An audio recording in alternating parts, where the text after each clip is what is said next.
Hey everyone, I'm Richie Rich. This is Jake, one of my good friends. He's in fintech, and we're going to do a little conversation about AI learning, some of the new technology that's going on in fintech right now, and just kind of get to know him a little bit. So, Jake, do you want to go ahead and introduce yourself? Yeah, hey everybody.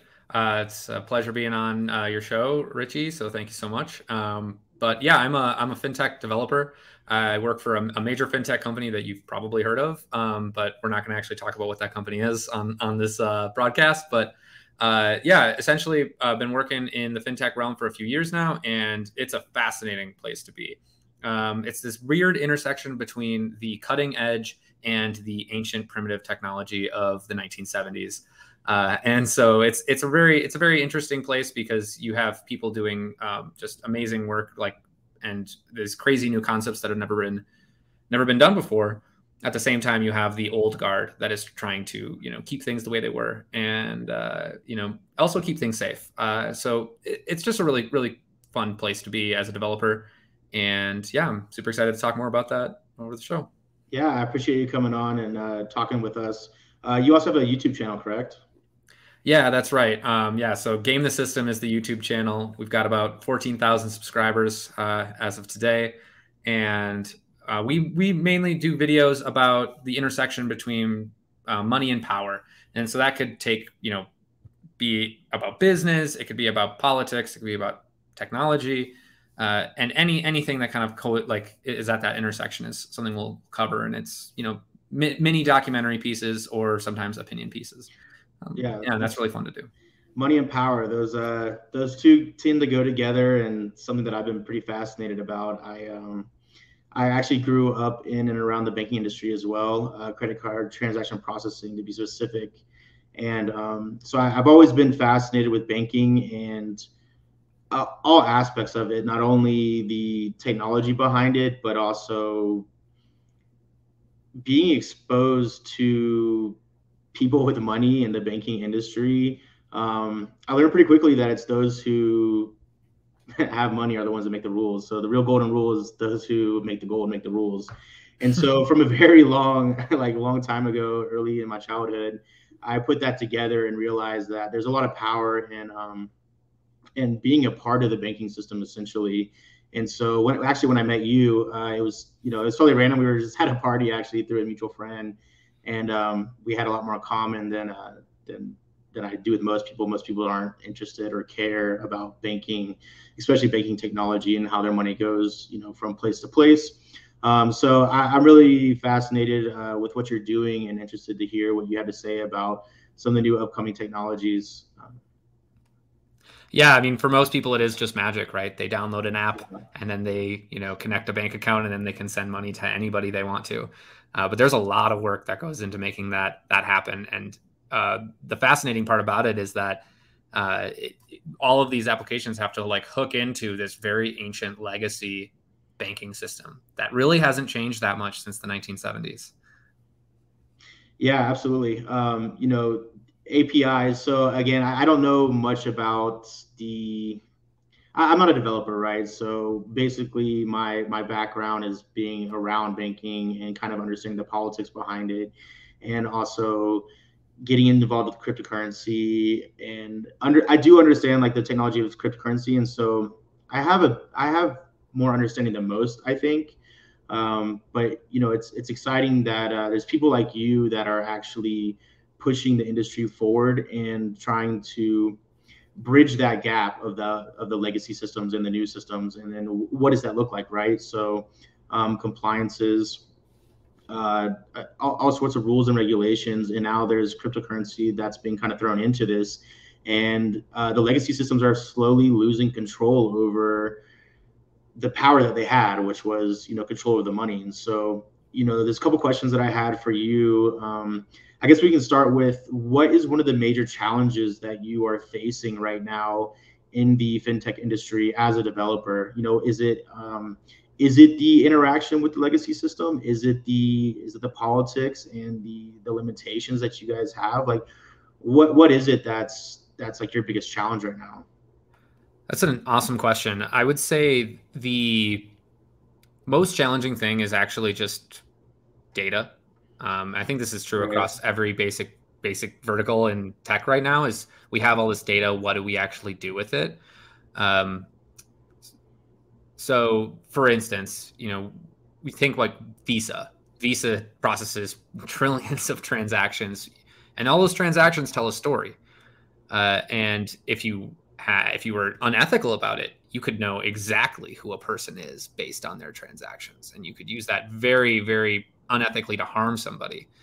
Um, or you can look at this in aggregate, right? And you can say, okay, of all these transactions, this is the general trends of how Americans or people across the world even are spending their money. And the kind of scary piece about this is that there are specific companies that have access to this data that it's not publicly available at all. So that's a little bit scary. It's one of the nice things about blockchain technology is that it is a public ledger, so really anyone can look at it. They can know where things are going, and where they came from. That is not true about transactions for credit card processing or for investments. If you're using a brokerage or that sort of thing. Right. Well, Um, the information is there, but it's not publicly accessible, correct? exactly. Yeah. Right. Regarding you asked if it was dealing with these legacy systems. Yeah, that is a big challenge across the industry, but the nice thing is that there are specific companies that are trying to solve that to make it easier for everyone else. And we can certainly talk about what some of those companies are because they're doing some pretty cool stuff. But for somebody who's building something that kind of sits maybe on top of that, they don't have to worry about those legacy systems. They can use this technology that's being developed that basically abstracts away that legacy system. Yeah. Yeah, there's a couple of different platforms. Everything is trying to go plug and play, right? So basically, I have a website where I develop an app. Basically, you tie into one of these interfaces, right? And they speak with the legacy system. So it's becoming easier and easier, correct, for the average business owner or entrepreneur. Totally. Yes. I mean, I will say there's still considerable startup effort, engineering effort that needs to go Yeah. into it. But you're looking at, maybe 6 months to develop something instead of years, that it might Yeah. have taken if you had to integrate with those legacy systems yourself. Yeah. So what are you focusing on specifically right now? What's your, if you're allowed to talk about it, your project, or you can Yeah. be you can be discreet about it, but Yeah, no, I mean, I won't give any details specifically about what my company is doing, but I'll talk maybe about the things that I find incredibly interesting. yeah. So one thing that's happening, we'll kind of continue on with this data discussion, is we're using AI, or to be more specific, machine learning, to train models to understand when we give it a transaction, some information about it that we might not otherwise have. And that can be used to, for instance, give me a transaction. What category of somebody's spending might this be? It could be, maybe they're spending, maybe it's like a restaurant, or maybe this is a bill, or a utility or something like that. And you can kind of glean that without actually having to write. I mean, you write some code, but without having to write specific code to understand that specific transaction. Your model kind of understands that for you. And to those of you maybe out listening who aren't really sure exactly what machine learning is, I'll just kind of give a brief overview. Essentially, what it is it's an algorithm, a software program that you give hundreds of thousands of data points to. And this software program is what we call a neural net. And what it does is it creates relationships from all this data. It starts to understand the piece of data you gave it, as well as the answer that you gave it that is related to that data. And if you do that enough times, then this software project or program becomes better at it than you would be, because you've just given it so much data that it can keep so much more in its memory than we can. Are you using this for forecasting trends and specific areas and their spending habits? It You seems like you'd be certainly able to do that, right? You certainly could, yeah. I will say that I am not, but yeah. We don't know what you're really doing over there.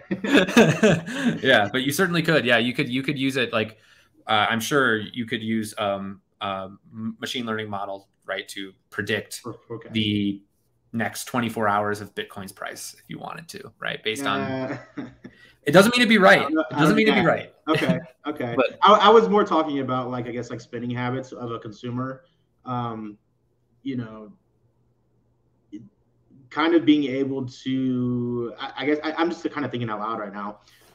Using this technology in order to kind of predict somebody's ability to pay back a loan or something like that. I could see that.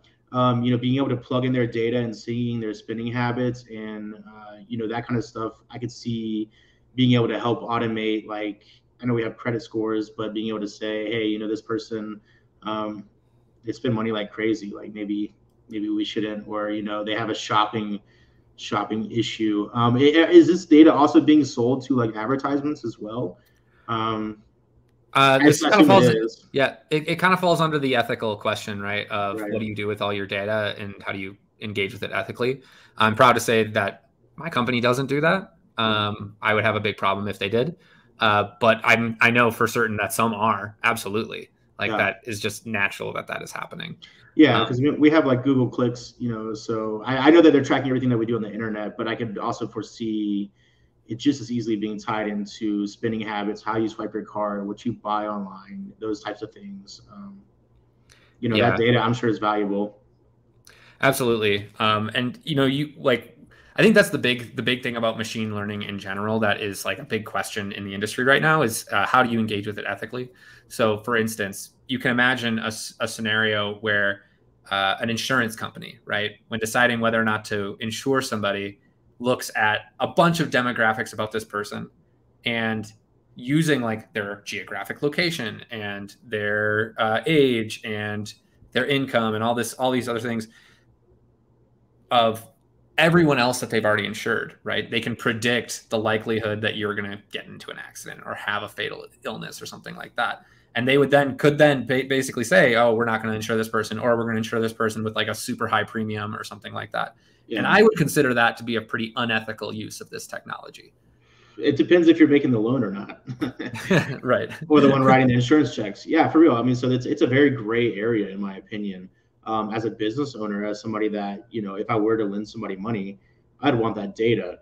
As a consumer, I absolutely would not want the person that I'm asking for a loan from that to have that data. So it's like, are you? And I guess you don't have to answer this, but are you involved in the machine learning part of this, or is that like part of a piece of what you're doing right now? Is kind of developing these? It's technically AI, right? Or is it different? Yeah, it's like a branch of AI. Okay. I wouldn't say that I'm directly involved with it. I work very closely with teams that are doing that. Right. So in that way, I'm directly involved with it, but I don't train the models myself. So Okay. Yeah. So you get to see kind of the back end and kind of like the I guess the politics behind what they're doing with the data, right? yeah, and I This. can safely say that I feel very comfortable with our data governance and our desire to protect consumers. And I think there are a lot of people who in the industry who feel this way. I think in general, people don't want to use this data uh, in ways that could harm people. They want to Yeah. do it in ways that could help them and make them money at the same time. But Yeah. Customer retention is important. So having a breach or having your users find out that you've been selling their data and like specific pieces of it is it's not good for business and the right, I long term mean, thinking, right? yeah, I mean, I know people who are like, oh man, I uninstalled Instagram because I mentioned a bed and then I got Right. an ad for that same bed, and it's like, okay, something's got to be listening to you. So it's Yeah. that trust, that and especially with finances, people want to trust who they're doing business with because it's like so crucial to their lives. So that trust is not something that you really want to be willy nilly with. It's pretty important. Yeah, I remember a quick story, jot down memory lane. So the first time I heard about Bitcoin was I was in I was in high school, and it was before I had a credit card. I was probably like 16 years old, And it was when Bitcoin pretty much just first came out. I mean, it was like maybe $1 or less, and this was basically I'm pretty sure we had a dial-up modem in my house. This was like before high-speed internet, and I asked my mom if I could like borrow her credit card to buy Bitcoin, and she was like, "This is before internet banking, so or online banking." So she was like, "There's no way I'm letting you have my credit card. I'm going to put it on there for some fake internet money." Um, yeah, that's a true story. So like, I don't even know when that was. I could probably do the math, but that was early, like, dollar Bitcoin days. I was trying to buy it, and she was just like, she didn't even have online banking. So it's amazing how things have progressed, and people are becoming more trusting with the internet and the technology that we have. Although, as a skeptic, I'm not really sure that we should be more trusting necessarily. If anything, I think they have more data, more ways to create machine learning and things like that, and they know what to do with our data now. So Right. it's been interesting to see the evolution of online banking and online banking technologies, and now it's you have people that are developing apps that can plug into a legacy system and things like that. So to me, I've always been fascinated with that, especially with the burn that my mom gave me, like not giving me a couple, 100,000 Bitcoin, whatever. I wanted to buy like $100 worth, Right. Yeah. and I remember it being like a couple hundred Bitcoin, I think, and I was just like, I try not to dwell on it. But it's like it's just a reminder of how technology does evolve and how things progress, and people are more trusting. But would you say that we're like kind of coming to a point where like before they weren't trusting, they became super trusting, and now people are becoming less trusting? Are you guys finding that in your user base? No, I don't think so. I think people are now more than ever looking to companies to help them. A lot of people are hurting right now, Yeah, financially. The pandemic 2020 was brutal on quite a few people, and so a lot of people just need somebody to help them, tell them what to do. But yeah, should I have an emergency fund? Like, first off, yes, you should. You should definitely have an emergency fund, whatever that means for you, right? yeah, But like, uh, our financial lives are becoming like just so much more complex. We have subscriptions now that are like just who knows what's happening there. Everything costs like a monthly subscription now. That didn't exist 12 years ago, like, yeah, and then energy prices are going up, home values are going up, rent prices are going up. So like in general, like the inflation has really affected people, and during these times, people look to the experts actually to tell them what should I do with my money. How can I help, or how can you help me? yeah, So I definitely don't think that we're anywhere close to a point where people are not trusting us. That's one side of the population, though. On the other yeah. side, you have the crypto fascists, I guess you could say. I'm not not fascists. That's the wrong word. I'm borderline that. Yeah. Crypto anarchists. There we go. That's what I'm talking Yeah, about. Yeah, the I'm crypto I'm anarchists. right on the line. Yeah. So they really have a huge amount of distrust in the traditional banking system, and for good reason. I mean, you saw what happened in 08, and we basically just bailed all those guys out. Like, that was right around the time that Bitcoin was starting, right? And it's Yeah, just so fascinating that these two events collided in such a way that it was the start of this technology that was trustless, peer to peer.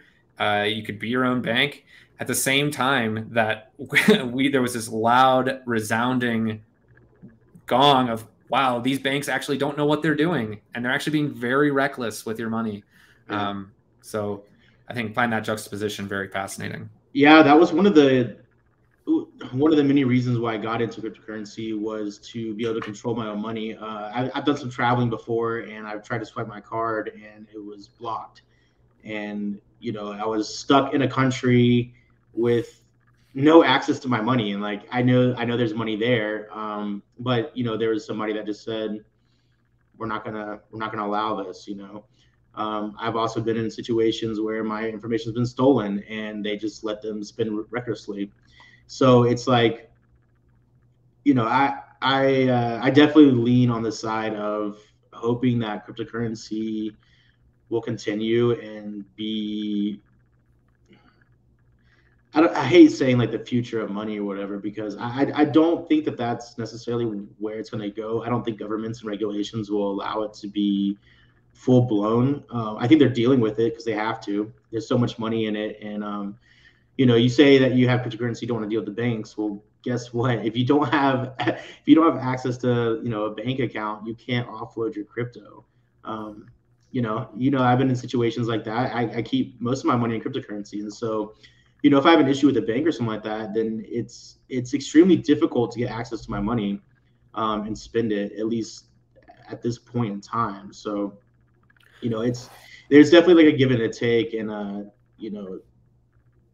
we're gonna have to work together, I think, to Absolutely. figure this all out. Yeah, there's no future, I think, in which one overtakes the other. Yeah. I think that there are really good use cases for cryptocurrencies. For instance, just like you said, the idea that you can be anywhere and access it, like that's hugely valuable. You're not beholden to a system. That's crazy. Also, you can send money across the world with minimal fees, virtually instantly. That does not exist at all. Well, now that horse game is not as popular. Yeah. You were telling me the other night that the NFTs were totally like bogging down the Ethereum network, and I try to keep I try to keep up as much as I can. I do have a full-time job, so I don't just do full-time crypto anymore. That I knew something was going on. I thought it was just kind of trading, and the price was going up. But it's interesting to know that it's like certain games like NFTs and stuff like that are going to be can cause my transactions to go up from a couple dollars to $100 or whatever it was at the peak. Yep. Yeah, I mean NFTs definitely. I mean that was a little bit of a flash in the pan. I think they do have, valid use cases. I mean, for instance, there's a place in the town I live that is an NFT virtual reality exhibit, and they own all of these virtual reality pieces of artwork, and it is pretty cool because they exist in one place. This place owns them, and the creator even can't like copy them and sell it to somebody else. Like it is a completely unique experience that this place owns. And so in that way, I think having a record, a proof of ownership of this thing is pretty cool. When you're talking about like breeding horses or whatever, all the different games, I fail to see the utility in that, because are we really fun is a utility? What? Fun is a utility. That's true. It is. Yeah. But for instance, there's this dream amongst people in the crypto sphere, or people in the NFT sphere in particular, that you take the World of Warcraft gang, right? And they're like, oh, what if I could prove that I own all of these awesome skins and things like that, and then I could sell them without having to sell them on eBay. I could sell them on this other thing instead. And they want to do this across games. So you could take NFT from this game and it would interact with this game over here. And that will just never work. Just understanding a small amount of how software works and how games are developed, it would just be impossible to support. You're going to have people screaming at you in the comments about this. Perfect. I love it. Yeah. Bring it on. Yeah, I think that I think there can be certain use cases. Again, my time and my capacity for how much I can know. I mean, it's just like endless knowledge at this point. You just can't know about all the coins and all the use cases. I try to stick to a very select few.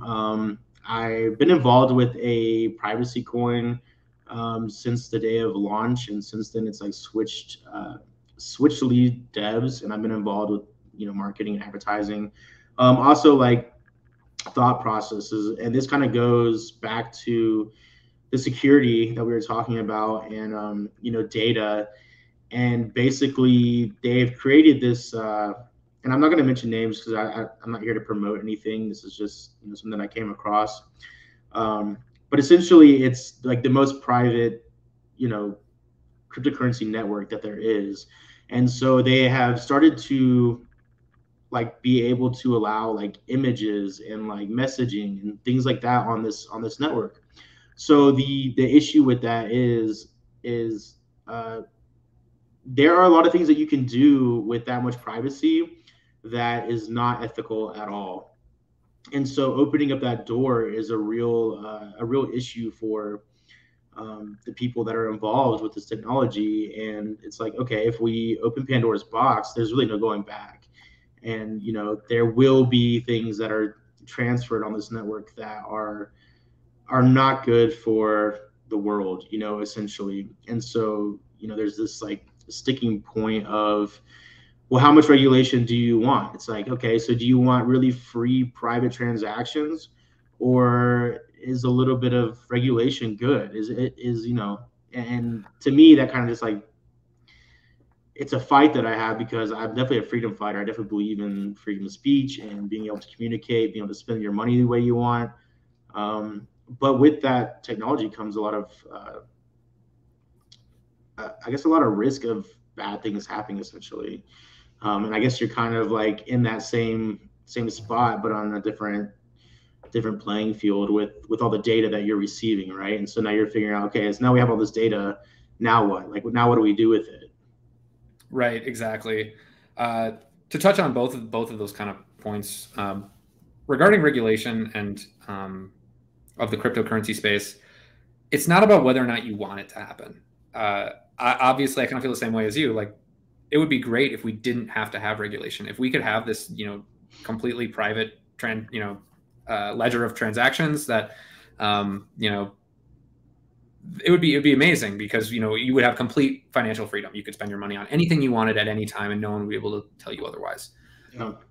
However, that is just not the way it's going to go down. The countries around the world, they're going to implement regulations against coins like that, and at one point or another, it's going to happen. And those chains will probably still exist. You probably will have to interact with them in very shady ways, but they will probably still exist, and you can still interact with them. But you're going to have a hard time converting that back to your country's currency if that's what you want to do, or even into other regulated cryptocurrencies. So it is a risk that you take on by engaging with some of those, because eventually the chicken's going to come home to roost at some point on those.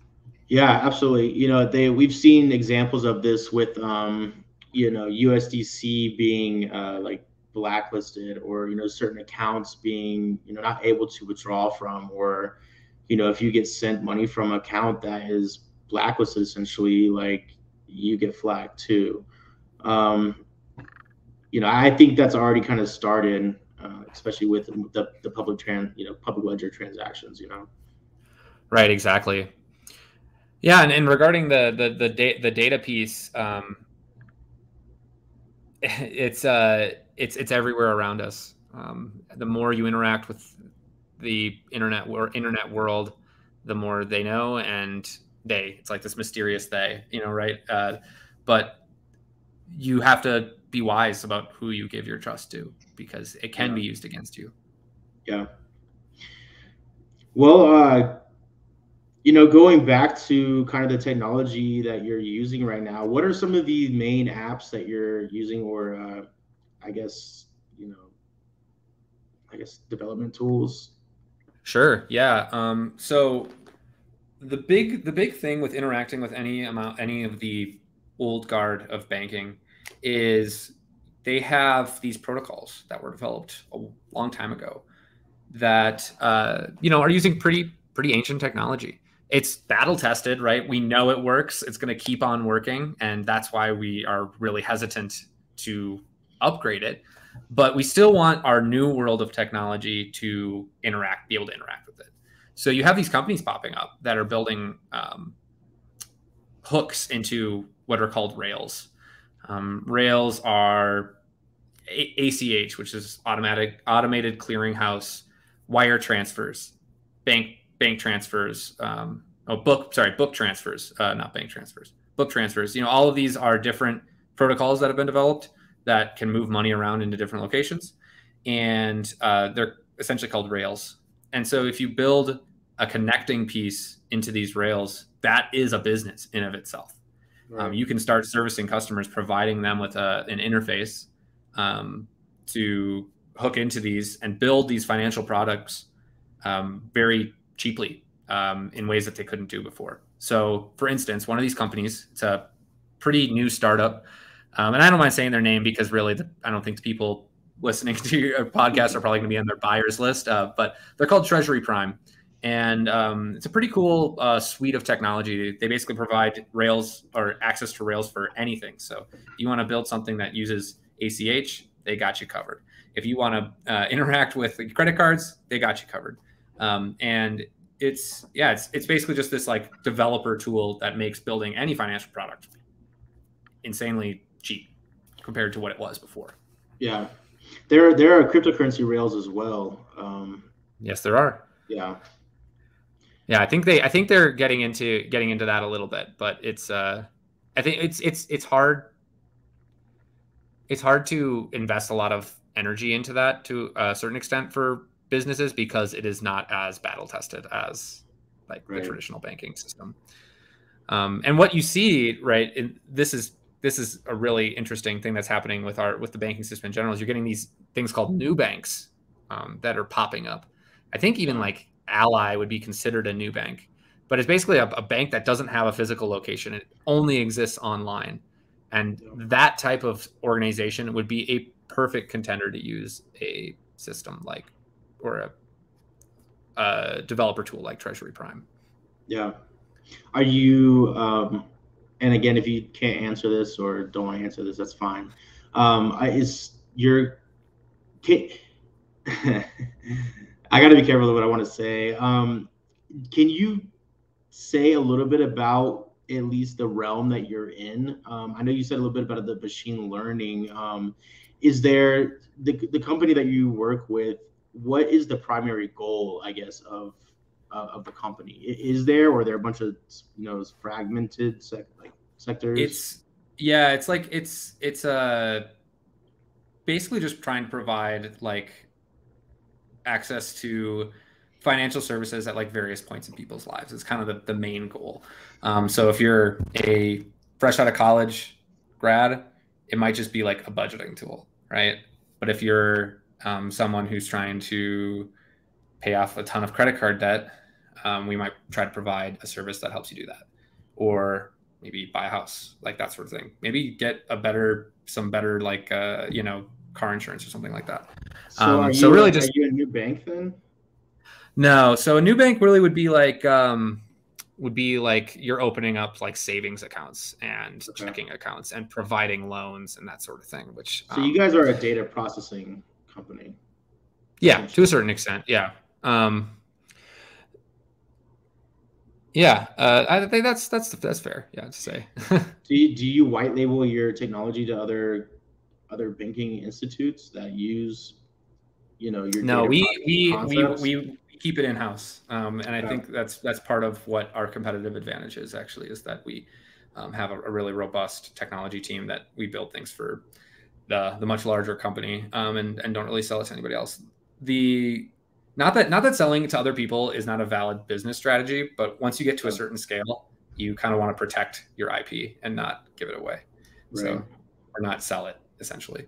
Okay, that makes sense.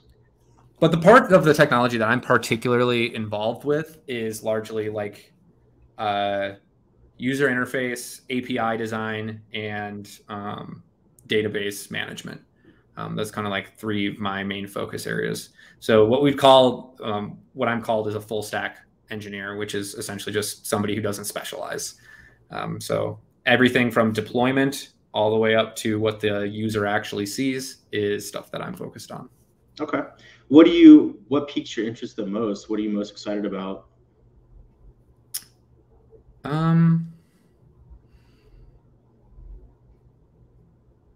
What do you like doing the most? Gotcha.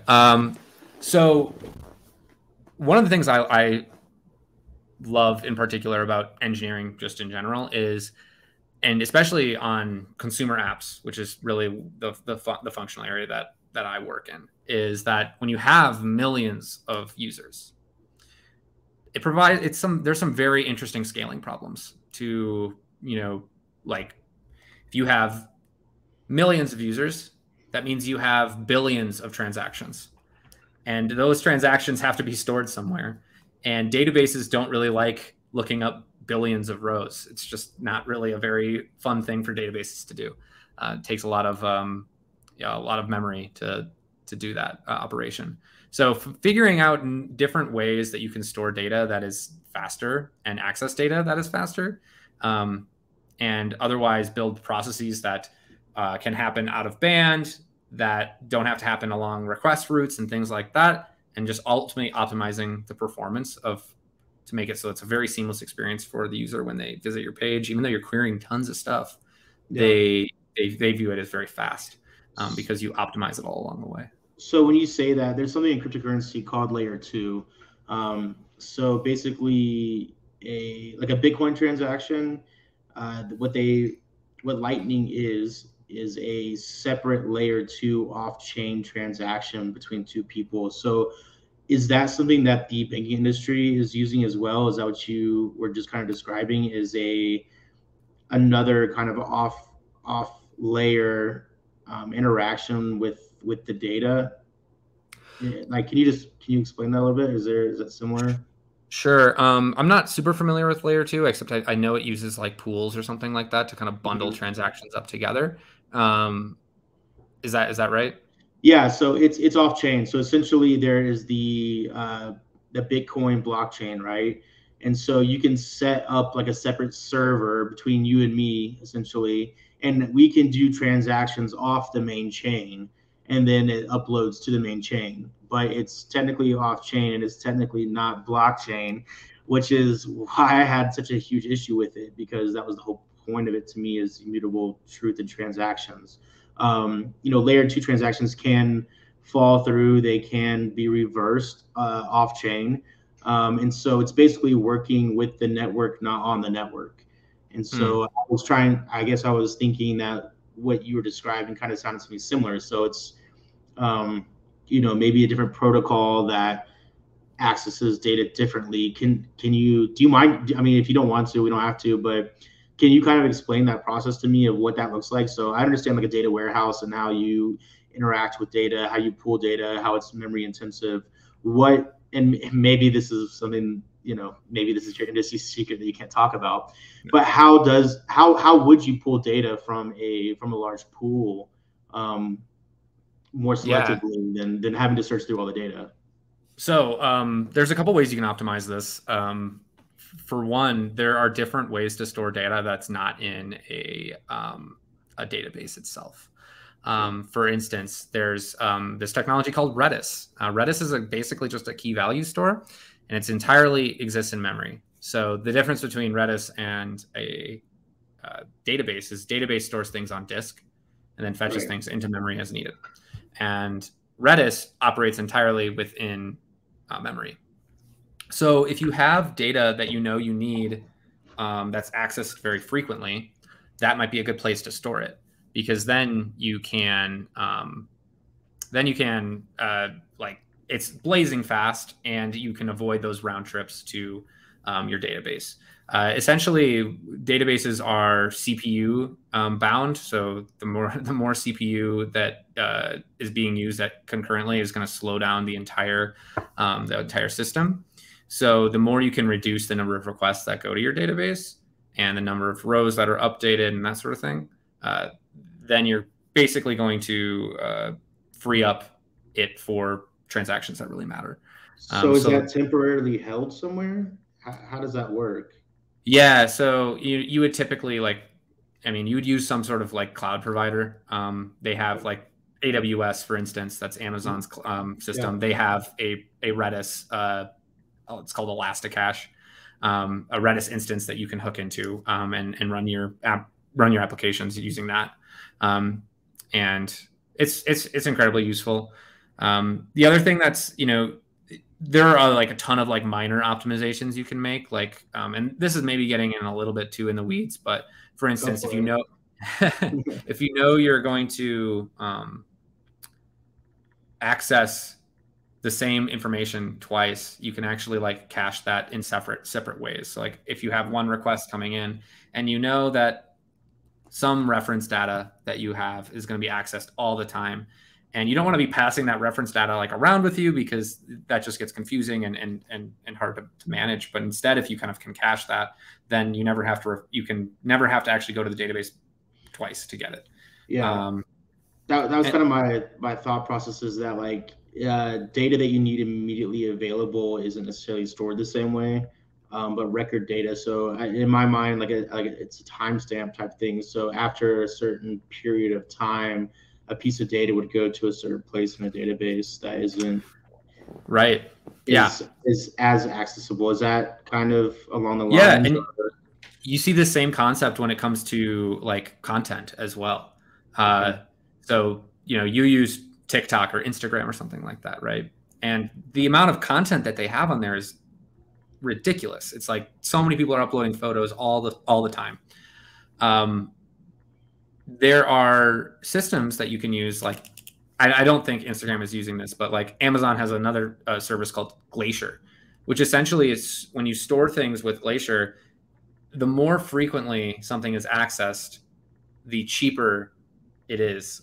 So they have optimized their system that if you access something a lot, it's stored in a way that makes it kind of like cheaper. But if you have something that's going to be accessed like very rarely, you store it you store it like in such a way that it is cheaper for you to store long term, but it's more expensive for you to query. To access it, So yeah, it's kind of like it's basically like this is the same concept of like caching the things that are more accessed more frequently. Right. So interesting. Yeah.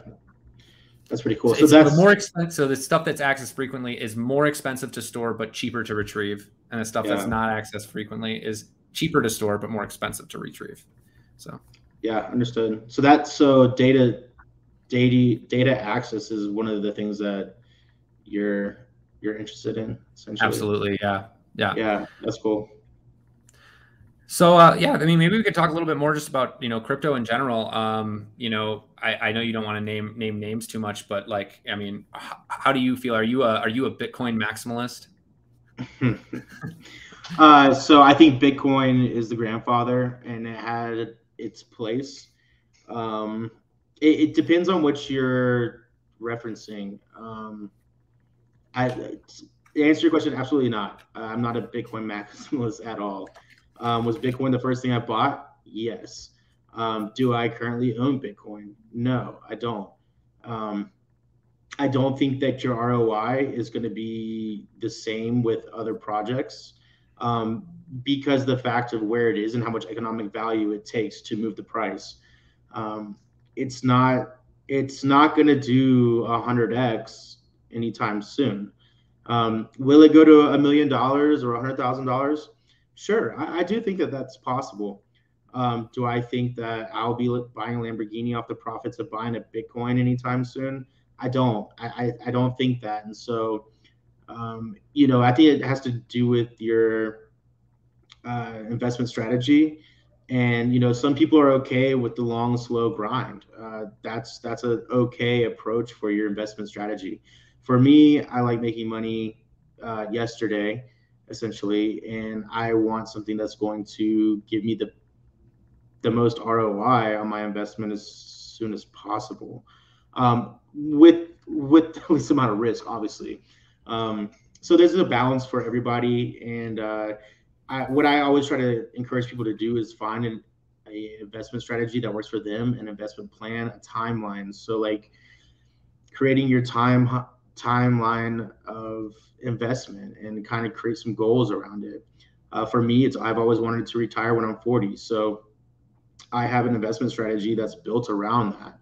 And that's what I encourage everybody else to do too. I don't think Bitcoin's going to necessarily go anywhere. There have been inflation bugs, a couple at this point. Most people don't know about that. Had somebody printed a bunch of Bitcoin, that whole network would just be, there'd be, the whole world would be like, I told you so, right? It was just fake money. Like it was not a real thing. And so in that aspect, it's not something that where I keep my money. Also, that is too slow. So I can't remember if we mentioned like fast and cheap transactions. I do think that there's like a pendulum, right? So you can't have like the slowest and most expensive transactions, but also like where is the cutoff of, do we need more output? Do we need more processing, throughput? And how cheap is cheap? I Right. think I think there's like a swinging pendulum of that, and Bitcoin is slow. It's old technology. They're not updating it. Their solution is off chain, which is defeats the whole purpose of blockchain, in my opinion. So for those reasons, I don't currently have Bitcoin. I mean, I probably have Bitcoin somewhere in a wallet somewhere, but it's not substantial. I pretty much sold it all a couple years ago, and Okay. put it somewhere else. Yeah, I mean, I certainly think that if you can't be using Bitcoin for transactions. No, you can't build on it. You can't That's not the do purpose of it at all. smart contracts. You really can't do much with it besides let it sit there. And digital gold, I think, is a good analogy for it. You can buy bricks of gold and let it sit in your closet. It's about as good as Bitcoin is, in my opinion. I guess Bitcoin does appreciate more, better than gold. But compared to the other things that I've been involved with, it just doesn't even come close to comparing. So it's not interesting to me anymore. I think there's other things that do that plus so much more, and so it's just not an interesting technology to me. It's like having a Nokia phone, in 2022. It's like, bro, you can't even take a picture with this. Like, what are you gonna do? Like, what? Yeah, but you can throw it against a wall and it still works. So there's something to be said for that. Yeah, I guess so. I guess so. How about you? What's kind of what's your opinion on Bitcoin? Do you have an opinion, or do you hold it, or you don't have to answer that if you don't want, but Yeah, my opinion on Bitcoin is just that it is still, like you said, it's kind of its grandfather, but like it's still kind of king of the market. There are very few coins that don't move with Bitcoin, and that is a signal to me that it's going to stick around for at least a while longer because it is definitely still the leader of the pack. Not to say that I don't think that there will be or that there should be other things that come along to take its place. But one of the things I love about Bitcoin is that it was a gift to the world, and it's not gonna change. There people hard fork it, all the time and create their own chains, which is fine. But like it basically the work now is done and it's just this immovable machine that nobody controls at this point, it's here which to is stay as long as there's not a breach and you can't print more coins. right. Um, that is the downfall of it, and there's really no way to fix it. Apparently, I mean they tried to, but it's like such spaghetti code that there's not any up. The reason why they don't update it is because any update that they do, it puts the whole network at risk. And so Absolutely. I do agree with you. So most things do follow Bitcoin. There are some new concepts that are being out there, and one of the things that I'm invested in is actually paired to USDC instead of Bitcoin. So the main trading pair is actually USDC, which is a stable coin, as opposed to Bitcoin. And so when Bitcoin drops, which is the main trading pair for most all other cryptocurrencies, so that's why it drops, right? So the main trading pair for, I would say 99% of cryptos right now is BTC. So when BTC's price goes down, and that's the main trading pair, that's why the charts follow each other. There's a new concept out there that is being it is active, and so that's pairing your coin to USDC as the main trading pair and the main liquidity as opposed to Bitcoin. And so it really doesn't give an F what Bitcoin does because it's paired against something that's not being volatile. Shouldn't it do the opposite? Shouldn't it literally do the opposite of Bitcoin? Because as Bitcoin falls, the trading pair with USDC goes up, right? No, USDC is a stable coin. A dollar is a dollar always. Right, but you can buy more or less Bitcoin with that dollar as Bitcoin falls. It's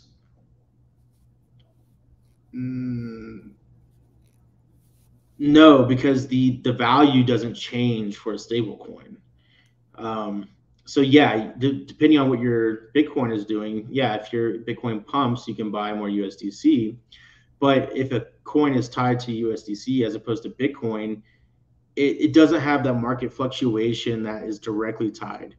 There Mm-hmm. is some correlation to it, but uh, if trading pair A is tied to USDC and USDC just stays flatline, Bitcoin can go up and down, but this main trading pair is still on the flat line. So it Sure. doesn't it doesn't take in the volatility Mm-hmm. I see what you're that saying. that Bitcoin does to all the other coins when that's the main trading pair. So say you have like Cardano or something like that, and the main trading pair for Cardano is Bitcoin, right? So when Bitcoin goes up, Cardano goes up, and when Bitcoin goes down, Cardano goes down. But if your main trading pair doesn't fluctuate like that, it's acting differently. It's actually it's not going up or down. It's trading against the same thing, and so the chart is going to be painted differently than your typical like Bitcoin trading pair. It's going to be the indicators, or not the indicators, the causes of a pump or a or Are a different. drop are different. They're not at all correlated Exactly. to Yeah. Bitcoins. Yeah, Exactly. different market It's conditions essentially. Yep. Interesting. Exactly. Yeah.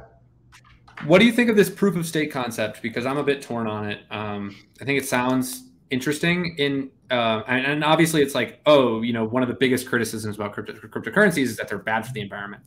Um, I have my own skepticism about that claim just in general. But like, if it's true that these can do the same thing as proof of stake, I mean proof of work, without needing to run processing power, that'd be pretty fantastic. But I haven't been sold on it yet. So I think it just takes a shift in the mindset of proof of work. So proof of work is easier to understand because you have something doing something, as proof of stake is just it's a different way to secure a network.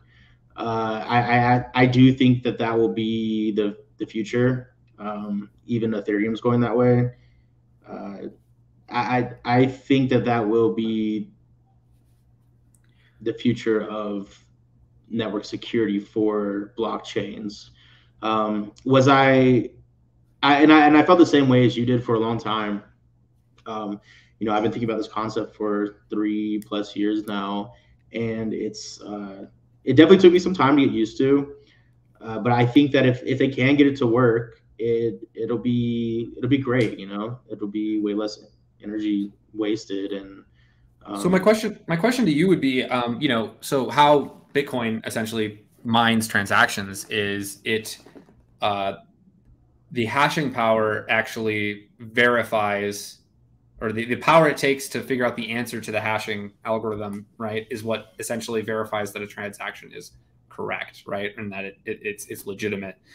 What is the consensus algorithm for proof of stake? I think that's the main part that I'm missing.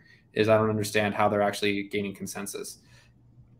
So my understanding, and again, it's limited. I'm not a developer, so my understanding is it's still just an algorithm that it like then it's a consensus network.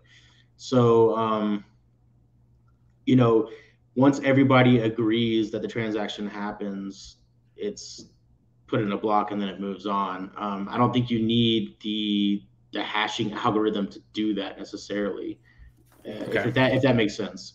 sure, So yeah, it's just a different way to create the network as opposed to, okay, you're saying that these machines are doing it. And you have to have this machine to like computate it and do it. Well, you could download an exe, and if everybody has the same exe, uh, program and is running the same thing, everybody can still agree without that like computing power that it takes to, hash transaction. I think it's the same concept of, basically the consensus network. It's just written different code, and it doesn't take as much power. Is the way I understand it. hmm. Yeah. I, I'll have to look into yeah, that one a little bit more myself for sure. yeah, Definitely, yeah. it's definitely one that's just gone over my head so many times in the past that I just can't really wrap my head around how it works. But Yeah, so consensus network is a consensus network, and how if everybody agrees on a transaction, um, you don't need a whole bunch of like physical power to compute to do that. Now you can just write Hmm. a different you can write a different smart contract that will like do that for you, essentially. Um, but Fascinating. yeah, I mean it's same but different. It's kind of like what you're talking about is like with the data storage. It's like, so in the beginning, it's like you had to have all this memory and computing power to access this data. Well, it's like, well, now we're thinking of ways that we can rewrite the code in order to get the same results and better results and be able to access things in a different way. And so to me, it's just the evolution of what cryptocurrency is doing. And it'll be interesting to see. Apparently, it's very difficult. A lot of projects that are proof of stake are having a lot of difficulty getting it done. And again, I'm not a developer, so I don't know what the issues are with it. I can't speak on that, but it's not easy to do. Apparently, Ethereum has been Yeah. saying they're coming with Ethereum, ETH 2.0 for how long? 3 years now, and Yeah. they haven't come out with it. So it's I don't even know if it's maybe somebody's doing it somewhere, but I don't even know if it's working yet. You Yeah. know. So I heard, when we're talking about whether or not Bitcoin is king, right? And if you're a Bitcoin maximalist, you said that, there are other projects that are better. Like I was around in the ICO days of 2017. You were too. And I definitely got scammed out of some money by rogue projects that promised something that never actually materialized into Yeah. anything real. So my question for you would be, how do you do your research such that you sniff out those projects? Because that's I still have like very wary of new crypto projects as a result of that big crash.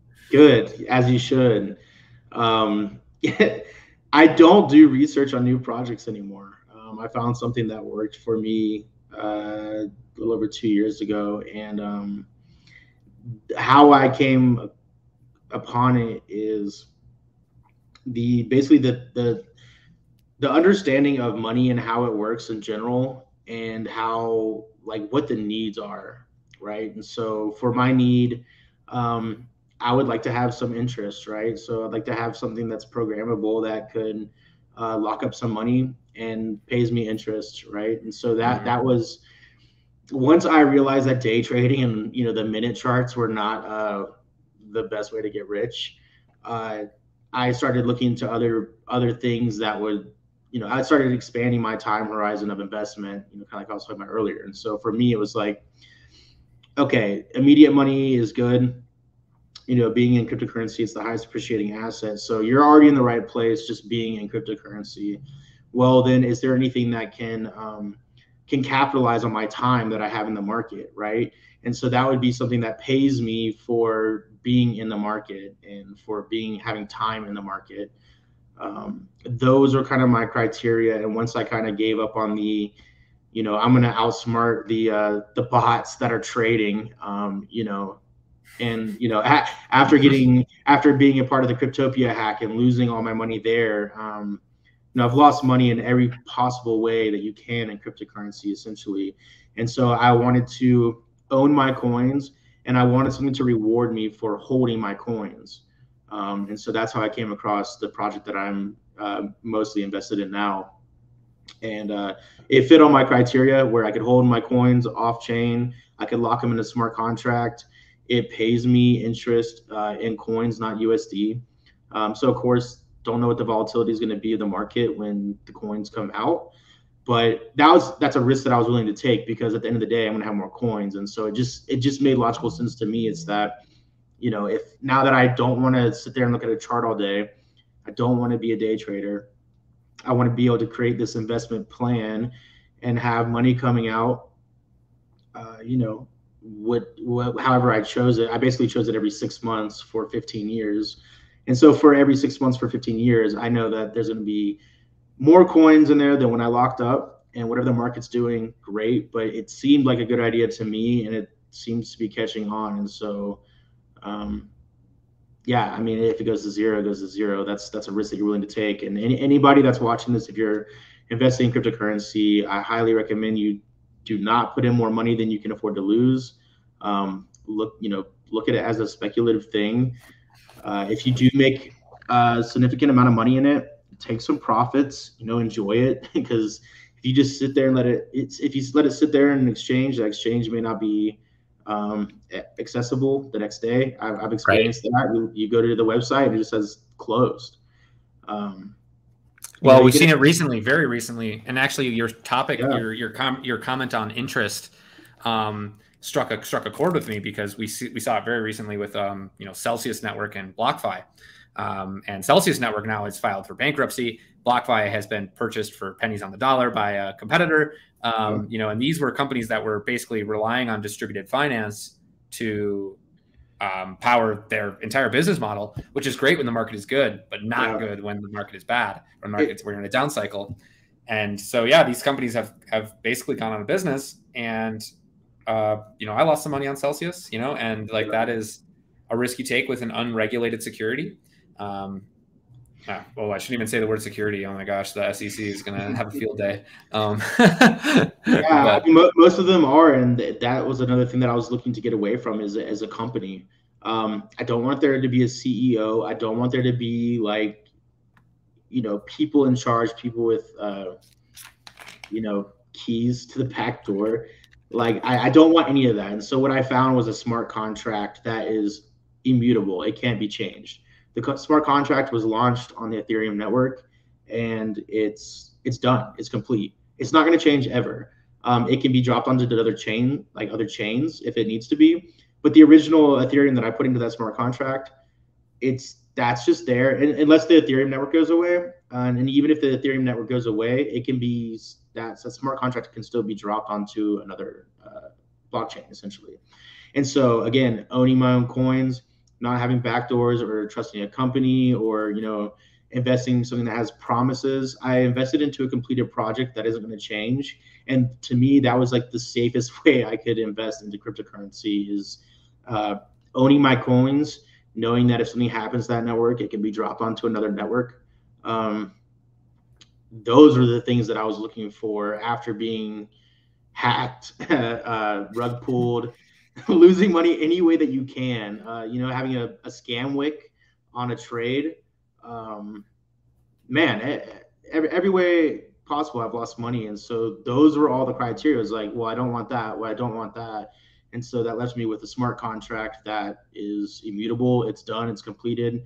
Once that smart contract was dropped onto the blockchain, it can't be changed. Um, that to me made the most sense for that solved the most problems out of everything that I was looking for. And so that's why I went with that. yeah, I mean, it's there are always new projects that are doing pretty noteworthy stuff. Honestly, it's just you Yeah. gotta kind of weed through a lot of crap in order to find them. Yeah. I know you and I kind of differ a little bit in our investing strategy. I tend to be a little bit more conservative, I think, than you do. Not to say that I'm not risky. I mean, I'm just risky in a different way. Yeah. I'm a little more invested in like traditional, I think traditional structures in like stocks and bonds and things like that, Yeah. which have their own downsides. Obviously the market took a really big dip this year in terms of stocks, and but the bond market's been great if you want 7%. You know what I mean? So, and that's not a Yeah. great percentage, but depends on where you're at in your life. Yeah. Yeah. Absolutely. When I got involved with cryptocurrency, I didn't have much to lose. It was an all or nothing type of situation for me. So I went all in, and I don't anybody listening to this, I don't recommend doing that.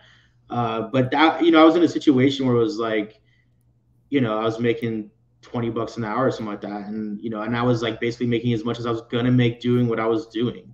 Um, Mm-hmm. I got kicked out of college, so I found myself in a situation where I was just like, I've got to do something. Like in this, like cryptocurrency made the most sense. It had the best chance of doing something, and so yeah, I dedicated my life to it. And risky, yeah, of course, but like I didn't have much to lose when I went all in, so it wasn't like that Totally. big of a it wasn't like I was a well-established person, and I put in, $100,000 into something, and I was going to lose my house if it didn't happen. It was like I was living in my friend's basement, like It's definitely a safer bet than doing options in the stock market. So that's I yeah, would say. I mean, yeah. Well, it just has higher return. Like the ROI is greater. Um, risky, the risk is probably about the same or greater in cryptocurrency. no, I'm not talking about just like purchasing stocks. I'm talking about purchasing options on stocks, which is basically just entirely a gamble. You actually don't Yeah, own the security at all. You're just purchasing the right to purchase a security. yeah, So, and if it goes yeah, up or down, if you're doing up, if it's a call, great. If you're going down, it's put, great. But like, yeah, it's ultimately like literally just a casino on the stock market. Um, yeah. I never and got involved with that really. You know, I've dabbled in it. I can't say I recommend it. Like it's just really hard to call that sort of stuff. And it's the time horizons are way too short. You're talking about like, oh, 15 years, right? Is your time horizon. Yeah, that's really what it should be. Like people, when you're talking about investing, like if you're thinking about getting rich quick tomorrow with some sort of investment, like just guess again. The likelihood that that happens is so small. You really yeah. got to be thinking on a much larger time scale. And so that's the problem with options is that they do not have the option to be a large time scale like That's 15 not an years. option in the options. No, Yeah. it's not an option. Exactly. Yeah. Yeah, and people think that I got lucky or that that I made money overnight, and that's just absolutely not true. It was 4 years of pain and suffering in the markets and trying everything. I had over 70 cryptos at one time. I literally was just buying anything and everything, and that was at the beginning of the last bull run. So it didn't matter what I bought; it just was going through the roof, and so I just thought I was a god, and I was just like, oh my god, everything that I buy is just going through the roof, and I made a shitload of money, never took any profits, lost everything due to hacks, and then the market crashed like right after that, and so I pulled out like the couple $1,000s that I put in basically at the end of that 2017 bull run, and then I was just like, holy shit, I had life-changing money and I never took profits, and I didn't understand market cycles, and I just thought Bitcoin's going to a million, like Right. I had never experienced that market cycle, and so what I really focused on was understanding the market cycles, understanding the long-term plays, understanding how to swing a bull and a bear, like Yeah. DCA, dollar cost average.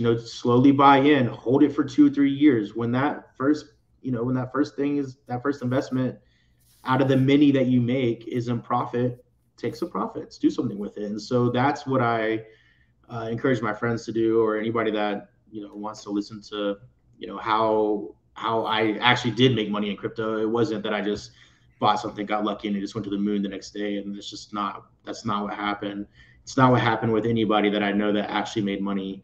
You got a couple Dogecoin millionaires out there, but like even still, the ones that made a shitload of money, they bought it in 2017 and held it, or before. Hmm.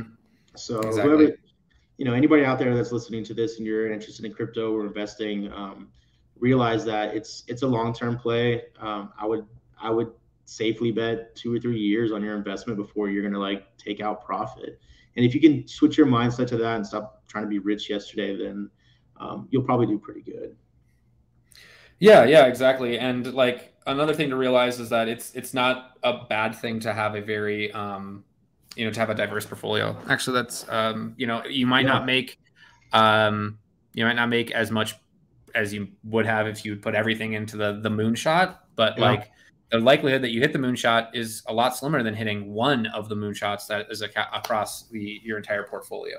yeah, And another thing to remember is the right keeping your money in like if you're thinking about keeping your money on an exchange that offers you interest on USDC or something like that, as soon as it's in crypto land, that USDC is not USD anymore. It is not insured. It is not FDIC insured. So if it gets hacked, you lose it.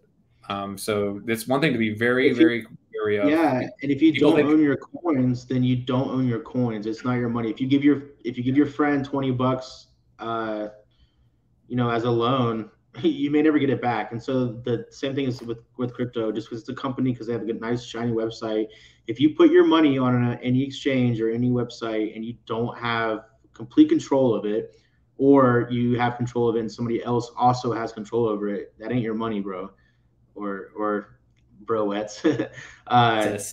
Don't just don't do that. That's kind Yeah. of like the number one rule for me is um, nobody's gonna touch or hold my crypto other than me. And as long as you can find something that does that for you, uh, you'll have a much better chance of not getting robbed, um, or your money stolen essentially. Yeah. I've had people be confused about how USDC relates to USD, how Tether relates to USD, all this stuff, and the answer is they're just pegged. It's not actually USD, so you have to be very Yeah. careful about that sort of stuff. Yeah, you're just trading your fiat for a token, and Yeah.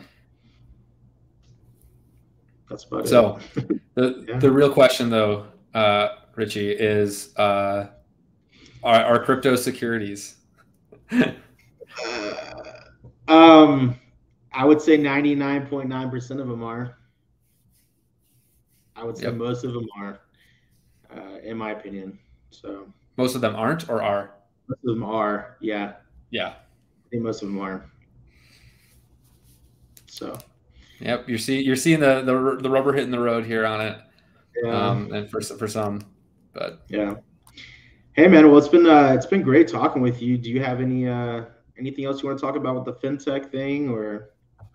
no, I think we covered most of it. Yeah, it's been wonderful having me on the show. I really Yeah, appreciate that, and check out Game the System. Yeah, we make lots of mini documentaries. It's pretty fun, and yeah, if you want to hit learn more about fintech, you can hit up the email that's on that channel, and I'll be happy to talk to you about it. So yeah. I appreciate you coming on. It's been a pleasure talking to you. I'd love to do this again sometime.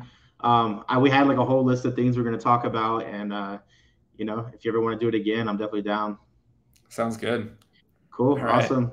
Well, you can find me at RichyRichCrypto at Twitter, the Richy Rich World on Instagram, the Richy Rich World on YouTube. Where else can they find you besides YouTube? Are you on Instagram or We are on Twitter or anything? Instagram. Yeah, but mainly YouTube. That's our main platform as of right now. We're finding the most success there, so that's where we're investing. But yeah, check us Cool, out on YouTube. awesome. Well, thanks, Jake. I appreciate it. And next time, see you See you, later. Richie. Bye.